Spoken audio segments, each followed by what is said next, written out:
Hello दोस्तों, कैसे हैं आप सब। मैंने इससे पहले जो वीडियो बनाया था उसमें आप सबने बहुत प्यार दिया और बहुत इस पर व्यू भी अच्छे आए हैं मेरे। सभी इससे पहले के सारे वीडियो से ज़्यादा इस पर व्यू आए हुए हैं। और मुझे लगा कि इस तरह की चीज़ों की डिमांड बहुत ज़्यादा है, इस चीज़ों की रिक्वायरमेंट बहुत ज़्यादा है।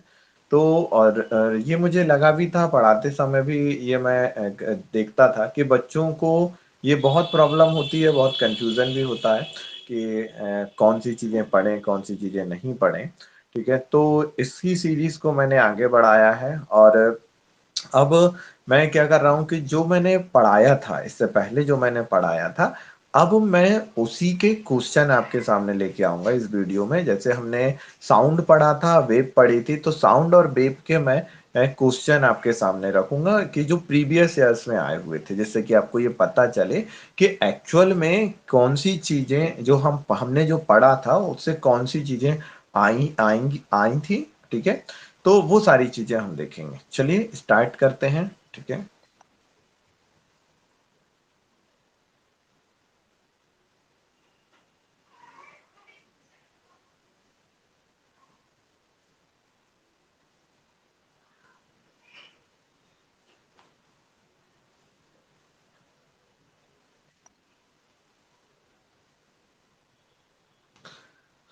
तो पहला क्वेश्चन ये रहा। तो पहला सवाल कहता है कि किस स्तर की डेसिमल से अधिक की ध्वनि हानिकारक ध्वनि होती है। तो मैंने आपको बताया था कि हम जो है वो 40 डेसिमल से लेकर जो है वो 120 डेसिमल तक की ध्वनियों को सुनते हैं। यानी हमारी सामान्य बातचीत में 40 से लेकर 120 डेसिमल की चीजें होती हैं। और जिसमें जो है वो 40 से लेकर 60 डेसिमल तक की जो ध्वनियां होती हैं वो हमारे लिए अच्छी मानी जाती हैं, जिसमें हम 80 डेसिमल तक की चीजों को हम सुन सकते हैं। लेकिन वहीं पर अगर बात करूं 80 से ज्यादा डेसिमल, 80 से 120 डेसिमल की चीजें जो है वो हमारे लिए नुकसानदायक होती हैं। ठीक है, तो यहाँ पर क्वेश्चन पूछा गया हानिकारक प्रदूषण। तो देखिए 80 डेसिमल जो है वो 80 डेसिमल हानिकारक प्रदूषण के लिए जिम्मेदार है हमारा। ठीक है, चलिए अगले सवाल की तरफ बढ़ते हैं। कहता है निम्न में से किसमें ध्वनि की गति सबसे अधिक होती है। हमने बात करी थी कि घनत्व का जो है वो ध्वनि पर घनत्व जो है वो घनत्व या डेंसिटी जो है वो ध्वनि की चाल पर निर्भर करती है। अगर घनत्व जो है वो ज्यादा रहेगा, डेंसिटी अगर ज्यादा रहेगी, तो ध्वनि की जो स्पीड है, साउंड की जो स्पीड है वो स्पीड बढ़ जाएगी। ठीक है, अगर डेंसिटी कम रहेगी तो स्पीड कम हो जाएगी। और अगर निर्वात की स्थिति है, वैक्यूम की अगर स्थिति है, तो वहां ध्वनि की कोई चाल नहीं होगी। ठीक है, आपको याद होगा, आपने अच्छे से पढ़ा था, आपको सारी चीजें याद होंगी। तो ध्वनि की अगर मैं बात करूं कि ध्वनि की गति सबसे अधिक किसमें होती है, तो ध्वनि की गति यहाँ आप देखेंगे लकड़ी में सबसे ज्यादा होगी, क्योंकि एयर जो है वो एयर क्या है, गैस है। ठीक है, यहाँ पर 100 डिग्री सेल्सियस पर एयर की डेंसिटी और कम हो जाती है। पानी जो है वो पानी एयर से ज्यादा डेंस है, लेकिन जो क्यों, क्योंकि पानी एक लिक्विड है। ठीक है, इस कारण से। वहीं अगर लकड़ी की बात करूं तो लकड़ी क्या है, लकड़ी जो है वो सॉलिड है, और इस कारण से जो है वो सॉलिड में डेंसिटी सबसे ज्यादा होती है, और इसलिए हम कहेंगे कि लकड़ी में डेंसिटी सबसे ज्यादा होगी। चलिए अगले सवाल की तरफ बढ़ते हैं।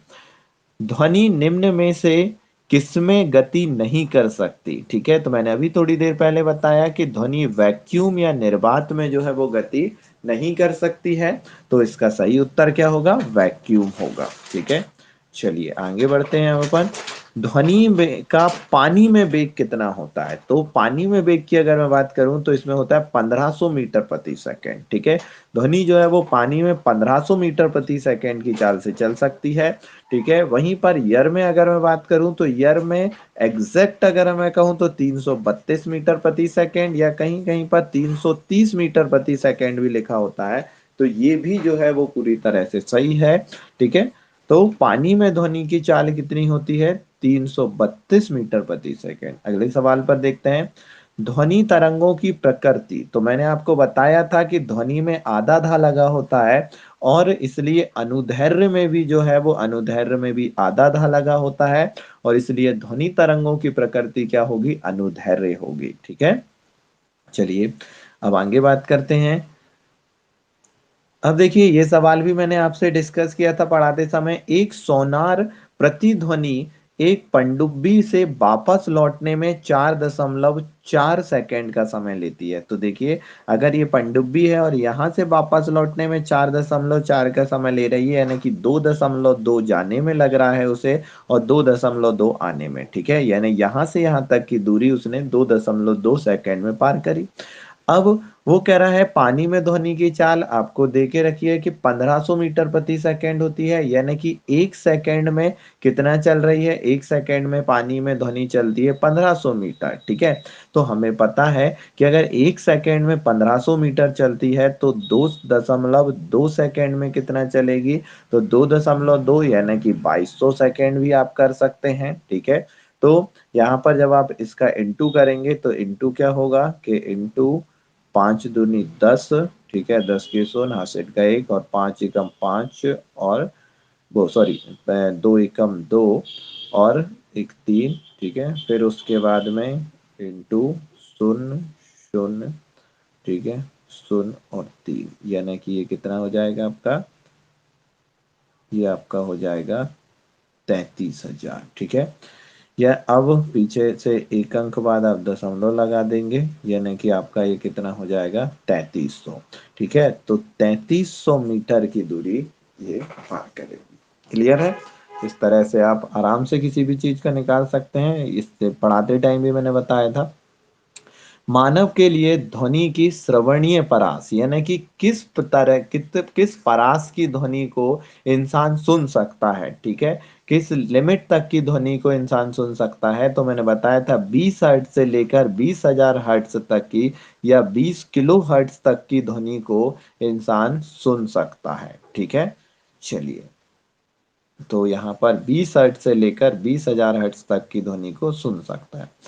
उच्च आवृत्ति की ध्वनि का तारत्व, तारत्व यानी कि पिच, और हमने पढ़ा था कि जो पिच होती है, जो तारत्व होता है, वो तारत्व किस पर निर्भर करता है, आयाम पर निर्भर करता है, ठीक है। तो अगर बात करें कि तारत्व जो है वो तारत्व निर्भर करता है आवृत्ति पर, ठीक है, आवृत्ति पर निर्भर करता है। और आवृत्ति जितनी ज्यादा होगी तारत्व भी उतना ज्यादा होगा, ठीक है। तो इसलिए जो है वो उच्च आवृत्ति का तारत्व कैसा होता है, उच्च आवृत्ति का तारत्व उच्च होता है, ठीक है। वहीं पर अगर हमने बात करी थी प्रबलता की, तो प्रबलता की अगर बात करें तो प्रबलता किस पर निर्भर करती है, तो प्रबलता निर्भर करती है आपकी, प्रबलता किस पर निर्भर करती है, तो प्रबलता निर्भर करती है आयाम पर, ठीक है। तो आयाम पर आपकी प्रबलता निर्भर करेगी, ठीक है। चलिए अब आगे बढ़ते हैं हम, ठीक है। तो देखते हैं आगे। जब एक वीणा का तार कर्षित, यानी कर्षित का मतलब होता है बजना, ठीक है, जब आप उसको बीट करते हैं तो कर्षित होने पर हवा में ध्वनि तरंगे उत्पादित होंगी। तो हवा में ध्वनि तरंगे उत्पादित होंगी, और ध्वनि तरंगे किस तरह की तरंगे होती हैं, तो ध्वनि तरंगे अनुदैर्घ्य तरंगे होती हैं, ठीक है। तो किस तरह की तरंगे उत्पादित होंगी, तो अनुदैर्घ्य तरंगे उत्पादित होंगी, ठीक है। क्योंकि जब हवा वीणा का तार बजेगा तो सिर्फ ध्वनि तरंगे यानी अनुदैर्घ्य तरंगे उत्पादित होंगी। ध्वनि की तीव्रता की इकाई है, तो ध्वनि की तीव्रता को हम किस में मापते हैं, डेसिमल में मापते हैं, ठीक है। चलिए फिर आगे देखते हैं। आप भी जब भी ये वीडियो देख रहे हैं, ठीक है, तो आप एक काम कीजिएगा कि एक बार इसे पॉज कीजिए, और पॉज करने के बाद फिर उसके बाद आप इसका आंसर दीजिए इत्मीनान से, और फिर उसके बाद इसको चालू करके देखिएगा, ठीक है।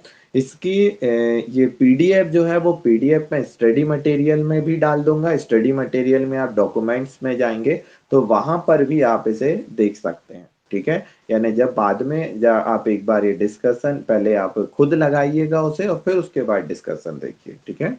चलिए, पियानो द्वारा उत्पन्न ध्वनि बांसुरी द्वारा उत्पन्न ध्वनि से भिन्न होती हैं। मैंने आपको बताया था आप आपके रिश्तेदारों की आवाजों को, तो अलग अलग दो रिश्तेदार बात कर रहे हैं तो आप पहचान जाएंगे कि ये किसकी आवाज है और किसकी नहीं है। क्यों? क्योंकि आपके दिमाग में जो है वो समान आवृत्ति और समान आयाम की तरंगों को भी पहचानने की, अलग अलग करने की क्षमता होती है, और इस चीज को आप क्वालिटी या गुणता कहते हैं। ठीक है, तो आप पियानो के साउंड को और बांसुरी के साउंड में अंतर कर पाते हैं, क्यों? क्योंकि आपके दिमाग में गुणता की क्वालिटी होती है, क्वालिटी होती है। ठीक है, ध्वनि तक का एक गुणधर्म होता है क्वालिटी। ठीक है, इसके कारण से आप अलग अलग आवाज को पहचान पाते हैं। ठीक है, चलिए, फिर उसके बाद वीणा में कौन सा हिस्सा ध्वनि का उच्चारण करता है? तो आपको पता है कि अगर वीणा की बात करूं तो वीणा वो जो कि सरस्वती जी रखती हैं उसे वीणा कहते हैं। ठीक है, तो यहाँ पर जो तार होता है वो तार को आप दबाएंगे या तार को आप हिलाएंगे तो वीणा में आवाज आएगी। तो खिंचा हुआ धागा जो है वो ध्वनि को पैदा करता है। ठीक है, चलिए आगे बढ़ते हैं हम। फिर इनमें से कितनी अधिक ध्वनि होने से ध्वनि प्रदूषण का कारण प्राप्त होता है? तो मैंने आपको बताया था कि 80 से 120 डेसिमल की ध्वनि पैदा होगी तो ये ध्वनि प्रदूषण का काम करेगा। तो हाईएस्ट क्या है? हाईएस्ट 120 है। ठीक है, यहाँ पर 100 भी हो सकता है, लेकिन यहाँ 100 120 जब भी आए तो आप 120 लगाइएगा। ठीक है, चलिए, फिर उसके बाद में हम आगे देखते हैं। अब देखिए कितना प्यारा सा सवाल है ये, कि एक वायलिन द्वारा 512 हर्ट्स और 768 हर्ट्स, 768 हर्ट्स, ठीक है, की आवृत्ति के दो संगीत स्वरों के उत्पादन हो रहे हैं। इनमें से अधिक पिच किसकी है? तो पिच मैंने आपको बताया, पिच किस पर निर्भर करती है? फ्रीक्वेंसी पर, आवृत्ति पर निर्भर करती है पिच। ठीक है, अगर पिच फ्रीक्वेंसी पर निर्भर करती है, जिसकी फ्रीक्वेंसी ज्यादा है उसकी पिच भी ज्यादा होगी, और यहां पर फ्रीक्वेंसी किसकी ज्यादा है? 768 की ज्यादा है। इस कारण से अगर बात करें तो 7 से जिसकी पिच आवृत्ति ज्यादा होगी उसकी पिच भी ज्यादा होगी। ठीक है, चलिए, तो 768 इसका सही उत्तर है। फिर आगे देखते हैं। यदि हम ध्वनि तरंगों के आयाम को दुगना कर दें तो तरंगों की तीव्रता पर क्या प्रभाव पड़ेगा? तो अगर आप आयाम को दुगना करेंगे, अगर आप एम्पलीट्यूड को अगर डबल करेंगे तो जो तीव्रता है वो तीव्रता दुगनी बढ़ जाएगी, यानी कि 2 गुना करेंगे तो ये 4 गुना हो जाएगी, यानी कि आप कह सकते हैं कि तीव्रता जो है वो 4 गुना हो जाती है। ठीक है, अब आगे बढ़ते हैं। तो देखिए, उस ध्वनि की पहचान कीजिए जिस पर मारने से वो धात्विक ध्वनि उत्पन्न नहीं करेगी। तो धात्विक ध्वनि, अगर मैं बात करूं, आपको थोड़ा केमिस्ट्री का नॉलेज है तो सोडियम एक धातु है, एल्यूमिनियम एक धातु है, तांबा एक धातु है, और सोना भी एक धातु है। लेकिन इन पर अब हम मारेंगे तो ये धात्विक ध्वनि पैदा करेगी। लेकिन सोडियम का टुकड़ा मुलायम होता है, और मुलायम होने के कारण से ये धात्विक ध्वनि पैदा नहीं करता है। ठीक है, इस कारण से आप इसका सही उत्तर क्या लगाएंगे? सोडियम। ठीक है, चलिए अब आगे बढ़ते हैं।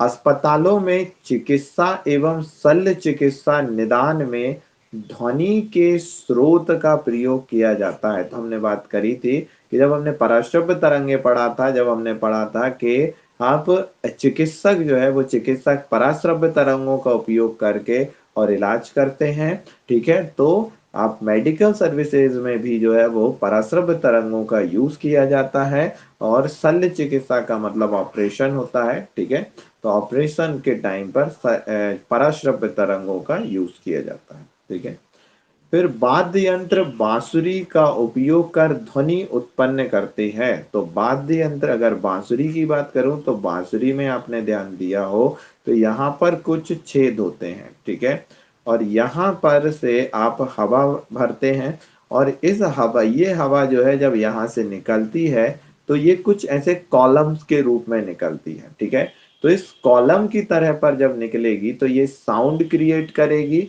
ठीक है, और यही साउंड जो है वो यही साउंड आपको सुनाई देगा। तो ये क्या है? ये वायु स्तंभ है। ठीक है, तो ये क्या है? वायु स्तंभ। क्लियर है? चलिए अब आगे देखते हैं। वायु झंकार और घंटियां उन धातुओं की बनी होती हैं जो यह प्रदर्शित करती हैं। ठीक है, तो वायु झंकार यानी कि जो झंकार जो होते हैं, ठीक है, और घंटियां अगर आप इन्हें बजाएंगे तो ये क्या प्रदर्शित करेंगी, ये श्रव्यता प्रदर्शित करेंगी। क्यों? तन्यता किसे कहा जाता है कि जब किसी भी पतार को आप खींचते हैं और वो जितनी लंबाई का होता है उसे तन्यता कहा जाता है। चालकता किसे कहते हैं? कंडक्टिविटी को चालकता कहते हैं, ठीक है। कोई भी ठोस चीज से जब आप विद्युत धारा प्रवाहित करेंगे तो वो जब उसमें बहेगी तो उसमें कंडक्टिविटी आएगी यानी चालकता आएगी, ठीक है। अगाध वर्धनीयता का मतलब क्या होता है कि उसको ठोका पीटा जा सके और उससे पतली चादर बनाई जा सके, उसे अगाध वर्धनीयता कहा जाता है, ठीक है। चलिए अब आगे देखते हैं। सामान्य ज्ञान से होने वाली ध्वनि की प्रबलता है। तो सामान्य ज्ञान यानी कि इसका मतलब ये होता है जिससे कि आप चीजों को बस समझ जाएं कि ध्वनि यानी कोई साउंड हुआ है यानी कितनी कम से कम ध्वनि को आप समझ जाएं। कोई भी हल्की सी आहट हुई हो तो हल्की सी भी आहट जो है वो 10 डेसिमल से आप समझ सकते हैं, ठीक है। एक सामान्य ज्ञान की ध्वनि को आप 10 डेसिमल की ध्वनि को आप पहचान सकते हैं, ठीक है। चलिए अब अगर मैं बात करूं सामान्य वार्तालाप यानी कि आप जो नॉर्मल बातचीत करते हैं उस नॉर्मल बातचीत में ध्वनि कितनी प्रबल होती है, तो वहां पर 60 डेसिमल की ध्वनि प्रबल होती है। आप ध्यान से देखिएगा, ये है सामान्य ज्ञान, ठीक है। सामान्य ज्ञान में 10 डेसिमल और वहीं सामान्य वार्तालाप के लिए आपको 60 डेसिमल की जरूरत पड़ेगी, ठीक है। फिर उसके बाद मैं बात करूं पराध्वनि की खोज किसने की थी, तो पराध्वनि की खोज की थी इयॉन डोनाल्ड ने। इयॉन डोनाल्ड ने जो है वो पराध्वनि की खोज की थी। पराध्वनि या तुम कह सकते हो पराशब्द तरंग, ठीक है। फिर उसके बाद में बात करूं आगे ग्राही तरंगों की एक आवृत्ति शब्द तरंगबद्ध का अध्यारोपण कहलाता है। इसका मतलब क्या होता है? ग्राही तरंग यानी कि आपको जो तरंगे ध्वनि तरंगे या जो भी तरंगे मिली हुई हैं, ठीक है, उन पर आप सुनने योग्य तरंगे अगर डाल देते हैं, जैसे आपको ये कोई एक तरंग मिली, ठीक है। अब अगर आपने जो है वो इस पर कोई दूसरी तरंग को अध्यारोपित कर दिया, इस तरह ये एक के ऊपर एक करना अध्यारोपण कहलाता है, ये इस तरह से, ठीक है। तो ये जो चीज कहलाती है जब आप एक तरंग के ऊपर कोई भी श्रव्य तरंग चढ़ा देते हो तो ये चीज कहलाती है माडुलन। ये क्या कहलाता है? माडुलन। और इस तरह से बनी तरंग कहलाती है माडुलित तरंग, ठीक है। इस तरह से बनी तरंग क्या कहलाएगी? आपकी माडुलित तरंग। तो इसका सही उत्तर क्या होगा? माडुलन, ठीक है। चलिए अब आगे देखते हैं। वह वाद्य यंत्र जो वायु स्तंभ, मैंने आपको बताया था बांसुरी, बांसुरी वायु स्तंभ पर काम करती है। वायु स्तंभ में कंपन के माध्यम से संगीत पैदा करता है, ठीक है, वाइब्रेशन के माध्यम से। तो सुसुर वाद्य यानी कि वैसे वाद्य जिनमें वायु देते हो और आवाज आती है उन्हें सुसुर वाद्य कहते हैं, ठीक है। पार्टवाद यानी कि जिनको बजा ठोक कर बजाया जाए वो पार्टवाद। तारवाद यानी कि जिनमें कोई तार लगा हो उससे बजाया जाए वो तारवाद। इलेक्ट्रॉनिक वाद्य यानी बिजली से चलने वाले कोई भी बिजली से चलने वाले वाद्य यंत्र जो है वो इलेक्ट्रॉनिक वाद्य। तो इसका सही उत्तर क्या आएगा? सुसुर वाद, ठीक है। चलिए आगे देखते हैं।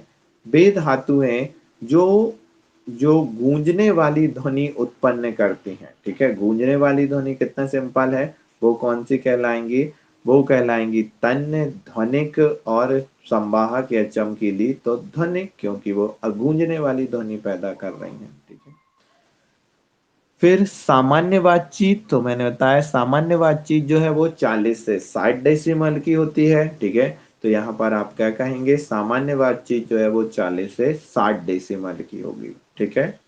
चलिए अब आगे बात करते हैं कि जब कंपन का आयाम बड़ा होता है, ठीक है, क्या कहेंगे? जब कंपन का आयाम बड़ा होता है तो ध्वनि उत्पादन होता है, ठीक है। तो जब कंपन का आयाम बड़ा होगा तो ध्वनि उत्पादन कैसा होगा? तो आप खुद ही बताइए कि मैंने आपको बताया था कि अगर आयाम जितना बढ़ता जाएगा ध्वनि की प्रबलता जो है वो प्रबलता उतनी ही ज्यादा होती जाएगी। तो ध्वनि का आयाम कैसा होगा? प्रबल होगा, ठीक है। तो ध्वनि तरंगों की आवृत्ति, तो ध्वनि तरंगों की आवृत्ति दो चीजों पर निर्भर करती है, फ्रिक्वेंसी दो चीजों पर निर्भर करती है। एक करती है आपकी तरंग दैर्ध्य पर, ठीक है, यानी कि अगर तरंग ध्वनि की आवृत्ति बढ़ा दी जाए तो तरंग दैर्ध्य कम हो जाएगा। और दूसरा जो है वो आवर्त काल पर निर्भर करती है कि अगर ध्वनि की आवृत्ति बढ़ा दी जाए, फ्रिक्वेंसी बढ़ा दी जाए, तो जो आवर्त काल है वो क्या हो जाएगा, कम हो जाएगा। यानी आवर्त काल के व्युत्क्रमानुपाती होती है। तो आवर्त काल के क्या होगी, ये व्युत्क्रमानुपाती होगी, ठीक है। चलिए अब आगे देखते हैं। प्रबलता ध्वनि कोण खालिस्तान का मापक है। प्रबलता ध्वनि कोण जो है वो लंबाई को मापती है, ठीक है। अगर आप प्रबलता ध्वनि कोण को पता करना, तो प्रबलता ध्वनि कोण से आप क्या माप सकते हैं, तो प्रबलता ध्वनि कोण से आप लंबाई को माप सकते हैं, ठीक है। चलिए फिर उसके बाद निम्न में से कौन सी ध्वनि अधिकतम आवृत्ति रखती है। तो कौन सी ध्वनि अधिकतम आवृत्ति रखेगी, तो मैंने बताया था कि अगर जब हमने तारध्य पढ़ा था तो तारध्य में हमने बात करी थी कि जिसकी आवृत्ति ज्यादा होगी उसकी आवाज पतली होगी, और महिलाओं की आवृत्ति ज्यादा होती है इसलिए उनकी आवाज जो है वो कैसी होती है, पतली। तो महिलाओं की आवृत्ति जो है वो अधिकतम ध्वनि रखेगी, यानी कि ध्वनि अधिकतम आवृत्ति कौन रखती है, तो महिलाओं की ध्वनि, ठीक है। चलिए फिर मनुष्य के ध्वनि का उत्पादन किसके द्वारा होता है, तो कंठ जो है वो मनुष्य का कंठ जो है वो ध्वनि का उत्पादन करता है। आगे देखते हैं। जब कंपन का आयाम बड़ा होता है तो उत्पादित ध्वनि होगी। अभी इससे पहले भी हमने देखा था, अगर आयाम ज्यादा रहेगा तो ध्वनि कैसी होगी, उच्च होगी, ठीक है। फिर आगे देखते हैं। ध्वनि किस स्थान से गति नहीं कर सकती, तो ध्वनि जो है वो निर्वात में गति नहीं कर सकती, वैक्यूम में जो है वो गति नहीं कर सकती है। आगे देखते हैं। आवाज गूंजती है क्योंकि, आवाज गूंजती क्यों है, क्योंकि भाई कोई भी ध्वनि तुम्हें जब सुनाई देती है, जब वो टकरा कर वापस आती है तो आवाज गूंज क्यों रही है, क्योंकि ध्वनि टकरा कर वापस आ रही है, इस कारण से आवाज गूंज रही है। और टकरा कर वापस आने के गुणधर्म को क्या कहा जाता है, परावर्तन कहा जाता है। तो ये ध्वनि का परावर्तन कहलाएगा, ठीक है। चलिए फिर उसके बाद में बात करते हैं ध्वनि की गति सर्वाधिक किसमें होगी। तो हमने बात करी थी कि ध्वनि जो है वो आर्द्र वायु में जो है, आर्द्र वायु की अगर बात करें तो ध्वनि आर्द्र वायु में तेजी से चलती है, ठीक है। आर्द्र वायु यानी कि जिस वायु में पानी की मात्रा हो उस वायु में तेज चलेगी। तो यहाँ देखो 30 डिग्री शुष्क वायु नहीं, 0 डिग्री शुष्क वायु, 10 डिग्री शुष्क, वो 0 डिग्री आर्द्र वायु। तो 30 डिग्री आर्द्र वायु में जो है वो ध्वनि की चाल ज्यादा होगी, क्योंकि यहाँ टेम्परेचर भी ज्यादा है और वायु आर्द्र भी है, इस कारण से 30 डिग्री आर्द्र वायु में ध्वनि की चाल कैसी होगी, ज्यादा होगी, ठीक है। आई होप आपको ये वीडियो पसंद आया हो, ठीक है। और इसी तरह से मैं और भी वीडियो बनाऊंगा। अब जो नेक्स्ट चीज हम पढ़ेंगे इसमें, वो पढ़ेंगे हम प्रकाश, ठीक है। प्रकाश अब हम स्टार्ट करेंगे, क्योंकि प्रकाश पढ़ने से पहले ध्वनि पढ़ना ज्यादा जरूरी रहता है, ठीक है। इस कारण से मैंने ध्वनि चालू करी थी। लेकिन हमारा जो अब नेक्स्ट वीडियो होगा, वो नेक्स्ट वीडियो में हम प्रकाश देखेंगे और उतनी ही चीजें पढ़ेंगे जो एग्जाम से आती हैं, और बहुत शानदार तरीके से ट्रिकों के माध्यम से कुछ, ठीक है, कुछ बेहतर तरीके से मैं आपको समझाऊंगा, और आई होप आपको बहुत मजा आएगा। चलिए तब तक के लिए बाय बाय।